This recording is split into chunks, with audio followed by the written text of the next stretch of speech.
That's my impression of a fly.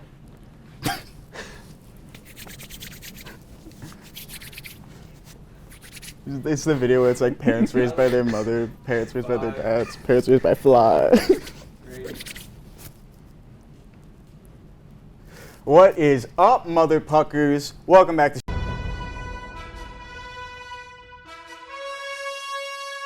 We're here to talk hockey, but first we gotta start. You know my boy Red won round 2 of Mascot Madness over Freddie the Blue Devil, over Fredonia. All right, that's right, Brock. Where's the camera? That's right, Brock. That's right, Sam. That's right, Ethan, and everyone else that I know at Fredonia. Trayley, we know, y'all lost. Y'all lost. How does it feel? How does it feel? This thing beat you. Red beat your weird devil thing. Anyways, we're here to talk.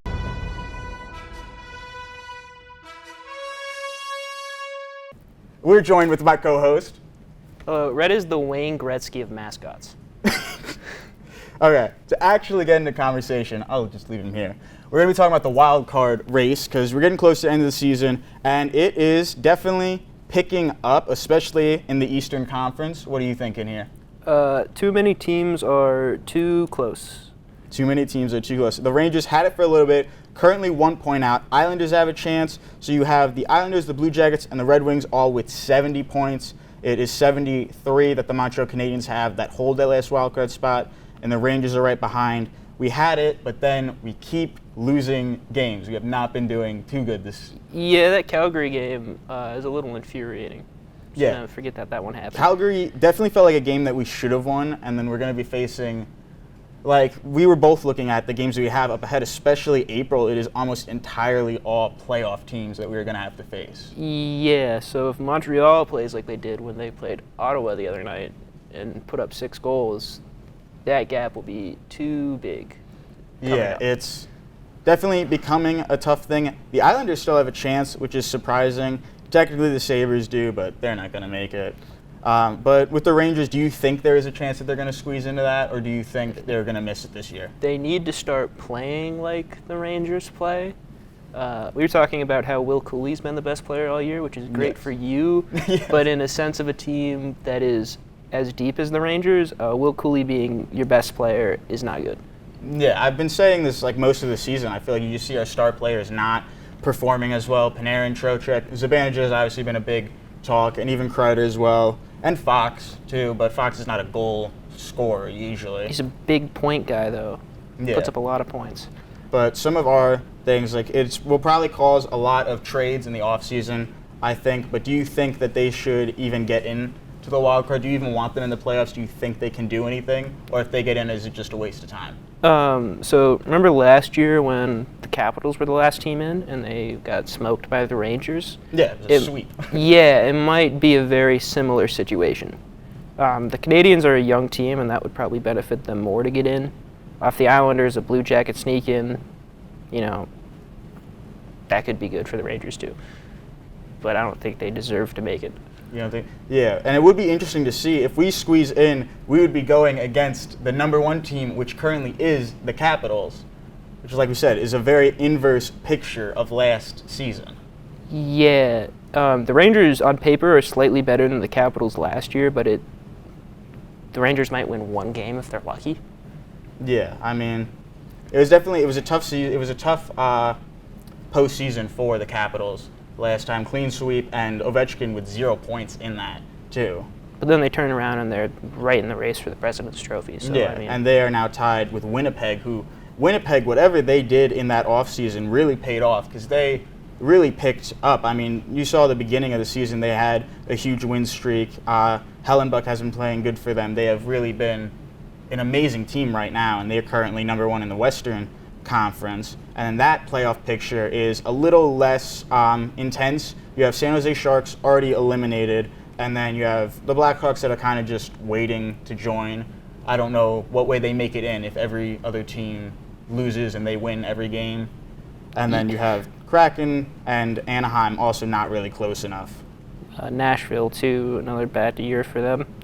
Yeah, and they were a big off-season spender. Oh yeah. Last season, they 2 what was it, two $13 million each players? Because Stamkos and I believe, who was the other person? Marchessault. They spent a lot of money, and it did not pay off well for them. I think they might actually be worse than they were. I believe they made the playoffs last year. Yeah, I don't think that they're doing too good. The playoff picture, though, the Canucks have it right now. The Blues, the Flames, and what surprises me, the Utah Hockey Club can still squeeze this in. I'm very big on the Utah Hockey Club. I think they're sneaky good. You said in one of our first episodes that they were a sneaky playoff team, and you might be right. They started off the season very good. I think they've just kind of been average, but if they can pick it up in these next couple of weeks, they still got a shot at making it into the playoffs. And for your first season ever as an NHL team, I think that would be pretty impressive for them. Yeah, I mean, they've got some really good players, really good young players, so even if they don't make it this year, I think the future is bright in Salt Lake City for the team without a name. Yeah, whenever they pick the name. I know Yeti got debated off for them. And then we have other teams in the Eastern Conference. Boston and Pittsburgh are also kind of close. Boston more so. But the question is, who do we think is going to make these wild card spots? Do you think the Canadiens are going to hold on to that? Do you think the Senators can even hold on to their spot? Or do you think they're going to start to fall off as well? It's so confusing, but I think the Senators, they've got, 4-point lead? Yes. That's decent enough to hold on. I think you're chasing the Canadiens for the second spot. Everybody on this list, all the way down to the Sabres, even though they're not going to make it. But they're chasing the Canadiens. Yeah, I really feel the Senators, as long as they don't have a dramatic fall-off, because you can look at last season, look at the Flyers, who they held third place in the Metro for a while, way longer than anyone thought, and then it was right at the end of the season, they had a drastic, 8-game losing streak. That is Flyers hockey for you. Yeah, they're not making it either this year. But I would guess if there would be a team to drop out of the playoff picture in the Metro right now, it would be the Devils, which would set the Rangers up for an automatic bid. They don't have to worry about the wild card round if they can sneak into that third spot. Yeah, but Devils, like I said, they fell off a little bit because Jack Hughes is out, who is one of their biggest players for them right now. And he was out. He's out 1 to 2 weeks, I think, right now, or maybe even longer. So the Rangers would need to pick up the pace, and the Devils would sorely need to drop theirs to make it. Yeah, but other than that, everyone else in the playoff cards, like I said, Washington is surprising. I think Colorado is kind of surprising for where they're at. Winnipeg, obviously. But you have kind of teams that always make it. The Florida teams are always sneaky. They're always good. We have the Panthers #1 in the Atlantic, and then number 3 with them is the Tampa Bay Lightning. Two really good teams. The Florida teams just really surprisingly know how to play hockey very well. Yeah, it's what happens when you invest in good players, and they produce for you. Yeah, so we'll have to see how the rest of this wild card race goes. That is all we're going to talk wild card for now. We are going to take a little break and be right back to talk to you about some of the trade deadline stuff, and we will see you in just a moment. And we are back, and now we are switching over from the wild card race. We're going to be talking about the trade deadline that happened a little while ago. We had some big trades, but I would say all in all, decently quiet trades, would you say? Yeah, nothing super crazy except for I think the one that we were thinking of, which is the Brad Marchand trade. Yeah, I'd say the Brad Marchand trade is one of the biggest ones. There's a couple others that come to mind, but I think that was the most surprising because Brad Marchand is almost the face of the Bruins. At least to me, I felt like he was a big player for them, one of their superstars. And he was traded for a conditional second-round pick in 2027, and that's it. There were no other players traded, and you were talking a bit that this might be better and it could potentially turn into a first-round pick for them. So it becomes a first-round pick if Florida wins the first 2 rounds of the playoffs. But Marchand for just a first is kind of sad, and I'm assuming Florida wins the first 2 rounds because they're the Panthers. Yeah, Florida. Yeah. Like we just said, Florida, both teams have been amazing. They're Stanley Cup champions currently. And, yeah, so a first-round pick, though, for him, is Boston going to try to enter some sort of rebuild here, or what are we thinking? Well, then they traded away one of their better defensemen, Carlo, to the Leafs. So I think they're starting to tear down. So it seems like, yeah, they're starting to set up for the future and are not waiting around with this team because I mean, we looked at the playoff picture. They're not too far off from a playoff spot, but they are not a great team. So it might be time to just try something new. And obviously your superstars, you don't want to let them go, but that is the biggest trade bait you're going to have and the way you're going to get the best. And if you can get a first-round draft pick, which if that's the criteria to get it, just then win the first 2 rounds, it seems pretty safe to say because you have Florida coming off winning a Stanley Cup championship, and then before that, you have them making it to the Stanley Cup finals and then losing. So it's not like their last Stanley Cup win came out of nowhere. They had it, they almost had it one year, and then they got it the next year. Yeah, Marchand is, 35 now? So he's nearing the end of that kind of really high value that they could get for him. But they even got a first-round pick for Carlos, so I think the Bruins have decided to start to move on from some of their stars, and you saw that like in the offseason too when they traded Olmark away. Yeah, when obviously the whole goalie trades.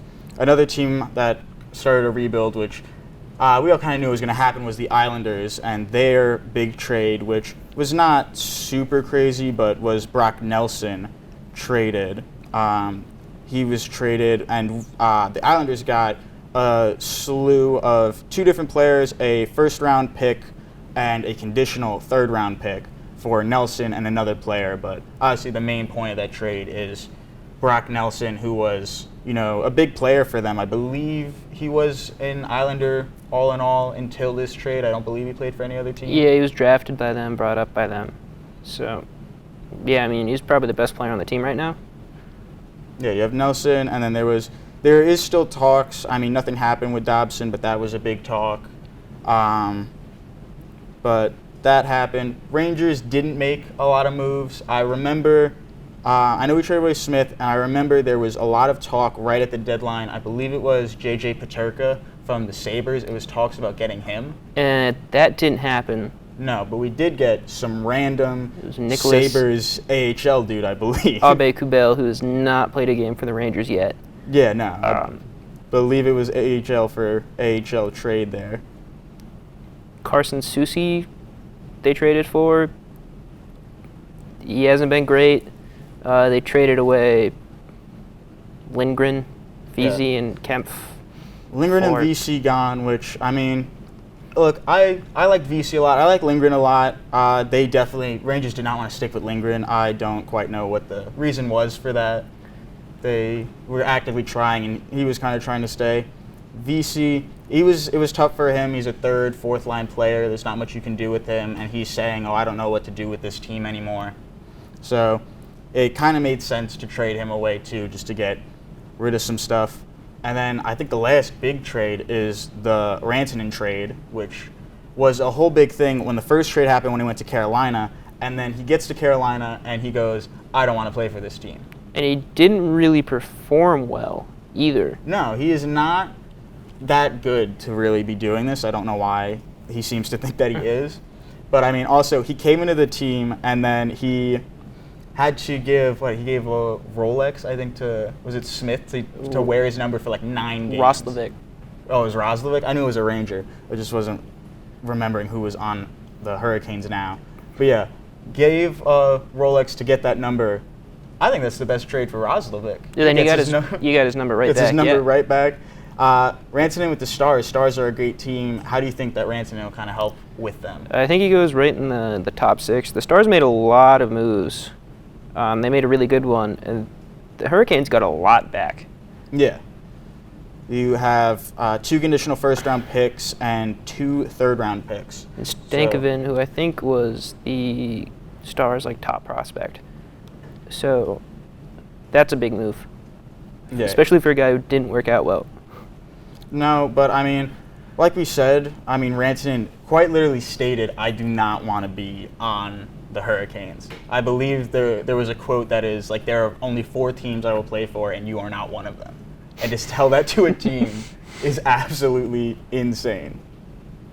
I think he wanted to stay in Colorado because he was on the first line there, and he was a big player there, drafted there. He definitely did. But Colorado obviously moving on, taking Nelson and some other big players in their trade deadline as well. And that is all the time that we're going to have for now. Thank you so much for watching. Thank you for tuning in. Reminder, Red Beat Freddy. And have a good one, everybody.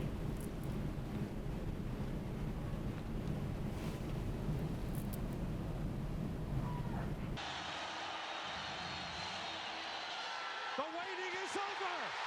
The New York Rangers are the Stanley Cup champions. And this one will last a lifetime.